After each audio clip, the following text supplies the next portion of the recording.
Hello friends, North Karnataka is famous for its millets and healthy recipes. Today we bring forward moringa leaves based dapati for you.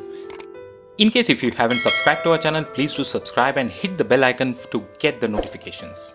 First let's get preparing with the flour. For this we need 2 cups of jowar, 1 cup of wheat, half cup of chana dal and quarter cup of urad, tur and moong dal. All of these should be grounded and then you have the flour. In case if you don't have all these items, you have an instant option of going with 2 cups of jowar flour, 1 cup of wheat flour, 1 cup of besan flour. Now let's add all the other ingredients, which is chopped onions 1 cup, and then go with a finely chopped green chilies to your taste, maybe 2 to 3, and then 1 cup of grated fresh cucumber.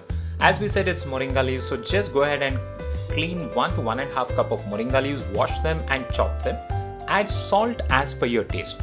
And do remember friends, most of these ingredients have quite some water content like cucumber and cleaned up moringa leaves, as well as there is good amount of moisture into the onions that we use. So first we would recommend you to mix all these ingredients in its dry form and then slowly add little by little water and then look into the flour consistency and then prepare the batter or the atta. So for this particular recipe we don't need a very tight flour, so we should just need medium soft flour. So remember, this is millets, and for millets in this particular recipe what we are doing is a direct hand pressed rotis, which means that the flour should be soft enough and not hard. So you could see that the medium soft flour is now almost ready for us to get into the next step. So let's pick up a pan of your choice. So you may want to use a non-stick pan, or you could go with an iron tawa like we are doing today. Just grease the tawa with half teaspoon of oil so that the roti comes out easily. So that's the first step to do for the first roti.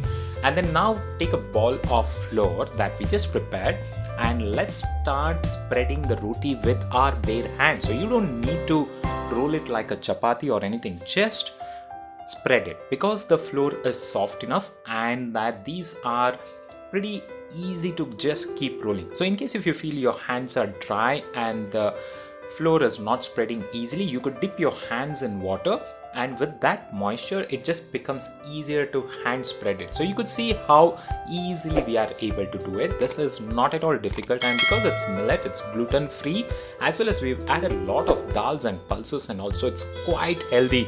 And not to miss, moringa leaves is possibly one of the greatest boon that we have. It's calcium rich, it has very good amount of green chlorophyll and a lot of proteins and nutrients. So this particular recipe with all the healthy ingredients is possibly one of the easiest rotis to make, and we could assume this is one of the most healthiest one that we could easily prepare and have. So now that our roti is spread, let's get going to roast.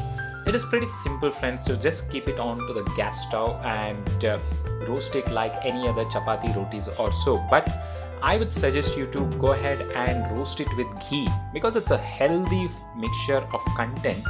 So ghee goes in and adds its own unique aroma, helps us get a very good crispy brown layer. And not only that, who doesn't like ghee, right? The flavor of ghee is just so appealing with its all the great health benefits.